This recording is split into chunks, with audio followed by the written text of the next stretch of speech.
My wife demanded, "Sell your startup. My brother needs $1 million to start his business." I replied, "Let me call my lawyer." Then I called my lawyer and had her legally restructure the company into a trust my wife couldn't touch. Her face when I handed her brother a $100 bill. I, 38 male, founded my software company 6 years ago. Started in my garage, worked 80-hour weeks, ate ramen for months. The company's now worth about $4.2 million according to our last valuation. Not huge, but solid. We have 12 employees, consistent revenue, profitable for the last 3 years. My wife Natalie, 36, and I have been married for 4 years. Met her after the company was already established and growing. She works part-time as a yoga instructor, makes maybe $28 a year. We have a prenup, my lawyer insisted before the wedding, protecting my business interests. Her brother Austin, 33, is a different story. Hasn't held a job longer than 8 months, always has $1 million idea that requires other people's money. Last year he asked me for $50 to start a revolutionary food truck. I said no. He didn't speak to me for 3 months. Yesterday Natalie ambushed me during dinner. Austin has an incredible opportunity. He needs capital to get started. I kept eating. What kind of opportunity? He's launching a consulting firm, marketing and brand development. He's been networking, has potential clients lined up. Austin, marketing consultant, the guy who posts crypto scam advice on Facebook. How much does he need? $1 million. I actually laughed. Couldn't help it. Natalie, that's not happening. Her face went hard. This is family. Your company is doing well. You can afford to help. My company's assets aren't liquid, and even if they were, $1 million for Austin's consulting firm is lighting money on fire. So you won't even consider it? There's nothing to consider. She stood up. Then you need to sell the company or take out a loan against it. Austin deserves this chance. Are you serious right now? Completely. We're family. Family helps family. You're being selfish. I put my fork down. Let me call my lawyer. Her eyes narrowed. Why would you need a lawyer? Because you just asked me to liquidate my business for your unemployed brother. I want to make sure I understand my options. Picked up my phone. Called Veronica, my attorney. Put it on speaker. Veronica, hey, got a quick question. If my wife is demanding I sell my business to fund her brother's venture, what are my legal protections? Veronica didn't miss a beat. The prenup protects the business. She has no claim to it, but we should probably discuss asset protection strategies. Can you come in tomorrow? Yeah, morning work? 9 a.m., I'll have some options ready. Hung up. Looked at Natalie. There's your answer. She was shaking with rage. You just humiliated me. You just asked me to destroy 6 years of work for Austin. We're even. She stormed out, slammed the bedroom door.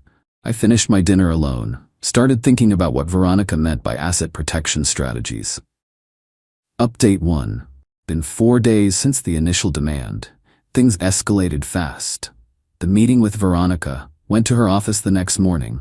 She had documents ready. Your prenup protects the business, but there's a loophole. If she can argue marital assets were commingled or that the business increased in value due to marital contributions, she could make a claim in divorce proceedings. We're not getting divorced. Maybe not, but she's showing red flags. Let's close the loophole. She laid out the plan, restructure the company into an irrevocable trust with me as the trustee and beneficiary. The trust would own the company. Natalie would have zero claim. The restructuring was retroactive based on business formation documents predating the marriage. Cost $8,500 in legal fees. Protection complete.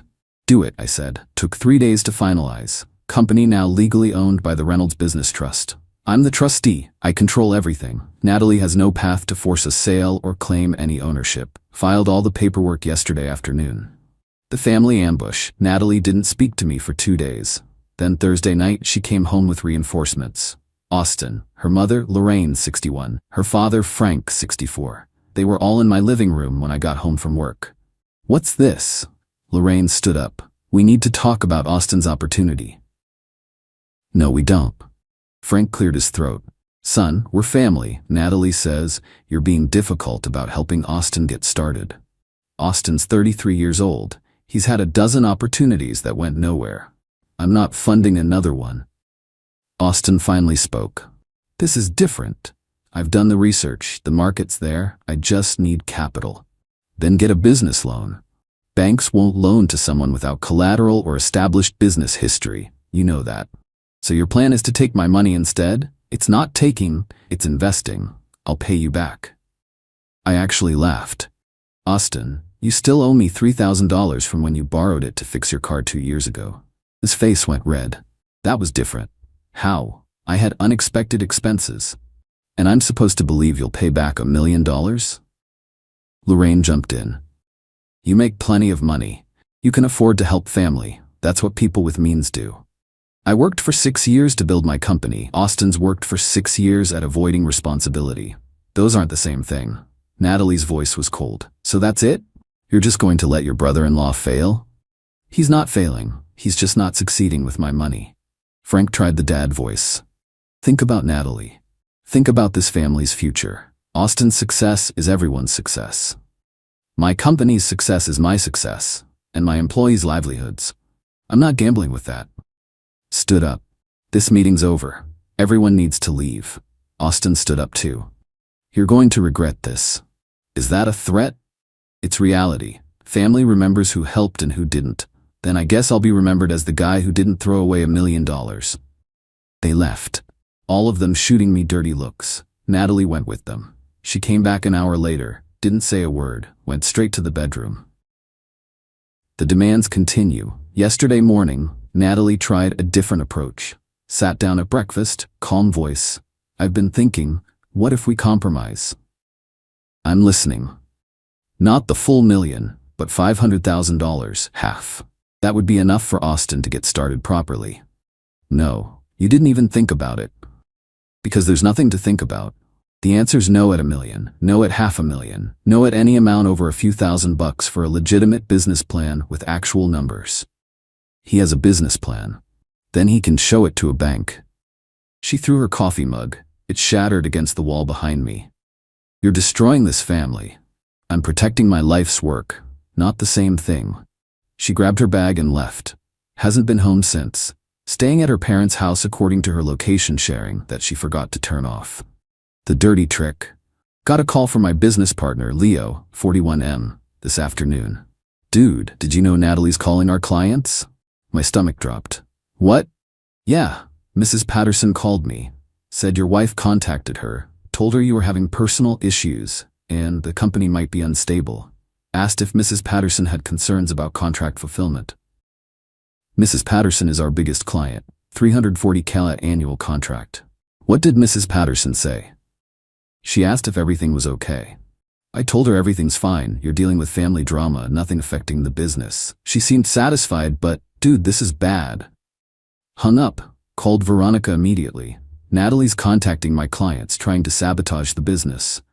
Document everything, get statements from the clients she contacted. That's tortious interference. We can pursue legal action if needed.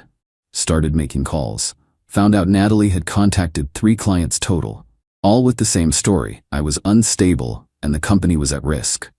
Sent a company-wide email to all clients. Dear valued client, it has come to our attention that some of you may have been contacted by a third party making claims about our company's stability. Please be assured that these claims are completely false and stem from a personal family matter that has no bearing on our business operations. Our company remains strong.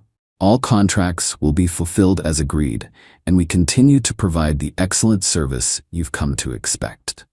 If you receive any further concerning communications, please contact me directly. Best regards. Leo said it was a good move. Professional, didn't air dirty laundry, reassured clients. But I was done playing nice. Called Veronica back. What are my options here? For the client interference? Cease and desist letter, potential lawsuit for damages if any contracts are lost. For the marriage? That's up to you. I want the cease and desist sent today. Done. Natalie got the letter at her parents' house this morning via courier. No, because she called me screaming about it an hour later. You sent me a legal threat? You tried to sabotage my business. What did you expect? I was trying to make you see reason. By lying to my clients? That's not reason, that's sabotage. This is all your fault if you just help Austin. The company's in a trust now. Even if I wanted to give Austin money, I legally can't access that capital without breaching fiduciary duty to the trust. Silence. What? I restructured the company. It's in an irrevocable trust. I'm the trustee. The trust owns the business. I can't just liquidate assets for personal use. You did this on purpose. Yeah, I did. After you demanded I destroy my company for your brother, I want a divorce. Okay. She wasn't expecting that. Okay, that's it? Natalie, you threw a coffee mug at me, tried to sabotage my business, and spent the last week at your parents' house. If you want a divorce, we'll get a divorce. I'm not fighting for someone who treats me like an ATM. She hung up. My lawyer's drafting a response to her inevitable divorce filing. The prenup's solid. She'll get nothing from the business. Maybe some spousal support for a couple years since she's lower income, but that's it. Update 2. It's been 2 weeks since Natalie said she wanted a divorce. She actually filed. Papers arrived 6 days ago. Her demands are insane. The divorce demands, her lawyer filed for 50% of the business value, $2.1 million. The house, worth $680,000 in my name, bought before marriage, spousal support of $8,000 a month for 10 years, her legal fees paid by me. My lawyer literally laughed when she read it. They're trying to break the prenup. Won't work, but they're trying. What's my actual exposure? Spousal support, maybe $2,500 for his month for 3 to 4 years max, given the length of marriage and income disparity. She gets nothing else. The prenup and trust structure are bulletproof. Good. But Natalie's family wasn't done. The harassment campaign. Austin started calling my business line. Not my personal phone, my business number listed on the website. Calling at random times asking to speak to me, then launching into tirades about family loyalty and how I ruined his dreams. My receptionist, Jenny, 26, started keeping a log after the 5th call. Then he showed up at the office. Wednesday afternoon, just walked in. Jenny called me. Austin's in the lobby demanding to see you. Tell him I'm not available. She did. He refused to leave. Started raising his voice, saying he wasn't going anywhere until I made things right. I called the police. Trespassing. 2 officers arrived within 15 minutes. Austin was still in the lobby, now sitting in the waiting area with his arms crossed. Sir, you need to leave. This is private property. I'm not leaving until I talk to the owner. The owner doesn't want to speak with you. You need to leave now or you'll be arrested for trespassing. This is ridiculous. He's family. I don't care if he's your best friend. Leave now. Austin finally left, but not before shouting about how I'd pay for this. Filed a restraining order request that afternoon. Granted 2 days later. Austin can't come within 500 feet of me or my business. The character assassination, Lorraine started a phone tree. Called my parents, my siblings, extended family. Told everyone I was abusing Natalie financially, that I was controlling and had cut her off from all money. Complete lies. My mom called me. What's going on? Lorraine says you won't let Natalie access any money? Explained the whole situation. The $1 million demand, the business sabotage, everything. Oh, well that's different than what Lorraine said. Yeah, it is. Want me to call her back? Please. My mom's a retired family court judge. When she speaks, people listen. Apparently, she called Lorraine and very calmly explained that demanding someone liquidate their business for a family member's unproven venture is financially abusive behavior, and that Natalie's actions constituted attempted economic sabotage. The phone calls from Lorraine stopped, but Frank tried a different approach, the man-to-man talk. Frank showed up at my house Sunday morning. I was having coffee on the patio. We need to talk. If it's about money for Austin, no, just hear me out. Against my better judgment, I let him in. Look, I know Austin's had setbacks, but he's trying. He's my son. I want to see him succeed. That's understandable, but it's not my responsibility to fund that. I get it. But here's the thing. Natalie's my daughter. This divorce is going to hurt her. Financially, emotionally. You could stop this. By giving Austin $1 million, by showing some flexibility, some family loyalty. Frank, Natalie demanded I sell my business. When I refused, she tried to sabotage my client relationships. That's not a disagreement, that's a betrayal. She was emotional, desperate to help her brother. And I'm supposed to reward that behavior? He sighed. You're really not gonna help? No. Then I hope you're happy with your money, because you're losing your wife over it. I'm losing my wife because she values her brother's fantasies more than our marriage. Not the same thing. He left. The courtroom reality. First divorce hearing was yesterday. Temporary orders. Natalie showed up with her lawyer, a guy who looked fresh out of law school. Veronica had her files organized, tabbed ready. The judge reviewed the prenup, reviewed the trust documents, looked at Natalie's lawyer. Counselor, this prenup is clearly valid. The business was established before marriage and has been properly protected. What's your argument for your client receiving any portion of it? Your Honor, the business increased in value during the marriage, due to the efforts of your client's husband and his employees. Do you have evidence your client contributed to this increase? She provided emotional support. That's not a legal basis for asset division. What else? He fumbled. Had nothing. Judge looked at Natalie. Ma'am, did you contribute financially to the business? No, but did you work for the business? No. Did you provide any services to the business? I supported my husband emotionally while he worked. That's a marital duty, not a business contribution. I'm upholding the prenup. The business and all related assets remain with your husband. Natalie started crying. This isn't fair. I'm his wife. You're his soon-to-be ex-wife, and this prenup was signed willingly by both parties. Next item. Temporary spousal support was set at $2,200 a month, less than Veronica predicted. Natalie's lawyer tried to argue for more. Judge shut it down. Your client works part-time by choice. She's capable of increasing her income. $2,200 is sufficient. Outside the courthouse, Natalie confronted me. You planned this, all of it. I protected my business after you tried to take it. I hope you're happy. I'm not happy my marriage ended, but I'm satisfied I still have my company. She walked away with her lawyer, who looked defeated. The brothers' consolation prize. Austin texted me last night. First time since the restraining order. You won. Happy now? Ignored it. He texted again. Nat's devastated. Hope your company's worth it. Then, you could still make this right. I'd had enough. Drove to a bank, withdrew $100, got a crisp new bill, put it in an envelope, wrote on it, for Austin's consulting business. Should cover your first business card printing. Good luck. Mailed it to his address. He called me an hour after it arrived. The voicemail was incomprehensible screaming. Saved it, sent it to Veronica with a note. More evidence of harassment if needed. Update 3. Final. It's been 3 months since Natalie filed for divorce. Final hearing was last week. Time to close this chapter. The final settlement. Judge reviewed everything. The prenup held completely. Final terms. I keep the business and all related assets. I keep the house, premarital asset. I keep all investment accounts, premarital. Natalie gets her car, that she was making payments on anyway. Natalie gets whatever furniture she bought during the marriage, barely anything. Spousal support, $2,100 a month for 42 months, 3.5 years. Each party pays their own legal fees. Total cost to me, about $88,200 in spousal support over 3.5 years, plus my legal fees of about $15,000. Total savings from protecting my business, $4.2 million. Worth it. Natalie sat there stone-faced. Her lawyer had clearly explained she wasn't getting anything close to her initial demands. Judge asked if she understood the terms. Yes, Your Honor.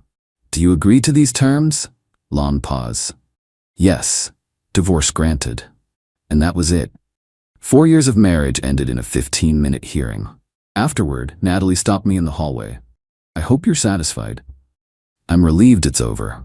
You know Austin had to move back in with my parents, right? His opportunity fell through without funding. That's unfortunate.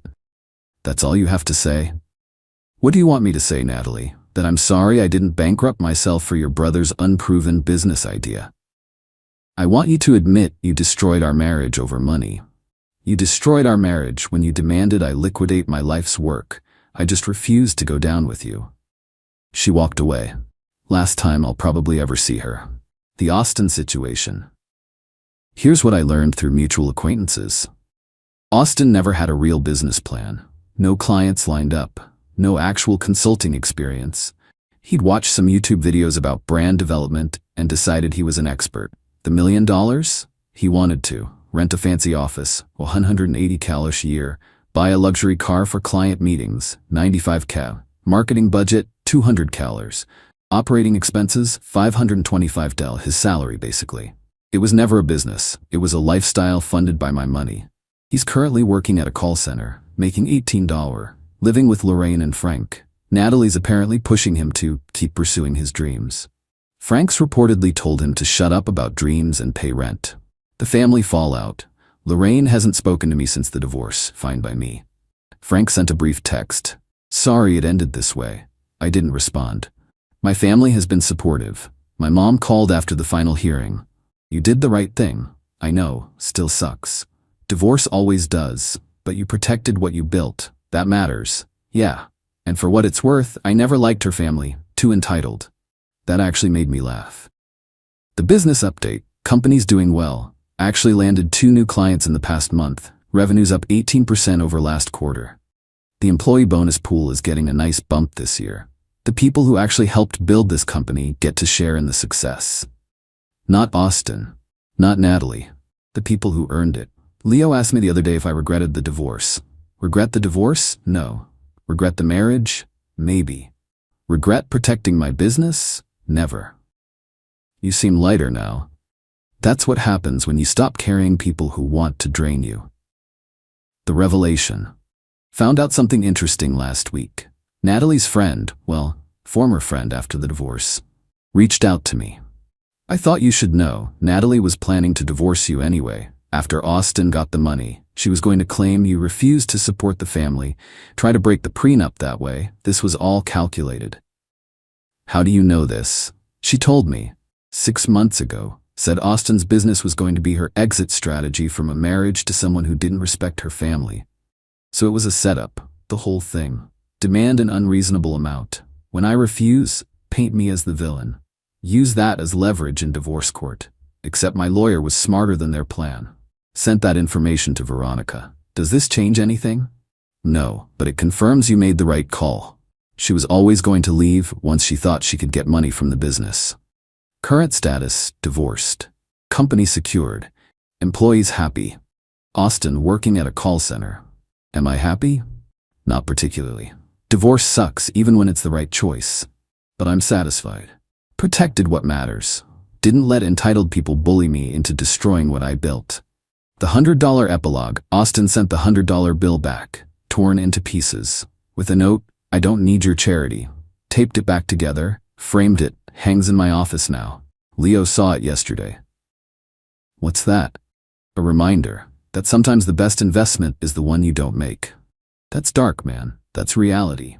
And that's the story. Wife demanded I sell my business for her unemployed brother. I restructured the company into a trust, gave her brother $100, and ended up divorced but financially intact. Would I do it again? Every single time. Because at the end of the day, I built something real, something lasting, something that supports 12 families and their employees. Austin built nothing. Natalie wanted to trade my something for his nothing. That math never made sense. Final cost, $103,200, spousal support plus legal fees. Final savings, $4.2 million. The business I still own, worth every penny. Oh, and the restraining order against Austin? Still active. He violated it once, showed up near my office building, got arrested, spent a weekend in jail. Haven't heard from him since. Natalie's support payments hit my account automatically. She's working full-time now, finally. Yoga instructor plus some retail job, making ends meet. She could have had a comfortable life. Instead, she chose to shoot for the moon and landed in her parents' basement. Austin could have gotten a real job and built something legitimate. Instead, he's answering phones for $18 per hour at 33 years old. And me? I'm running my company, treating my employees well, and sleeping fine at night. That $100 bill in the frame reminds me every day. Some people want handouts, some people want to build. Know the difference. Protect accordingly. The trust structure Veronica set up cost $8,500. Saved $4.2 million. Best investment I ever made. Sometimes the smartest move is saying no.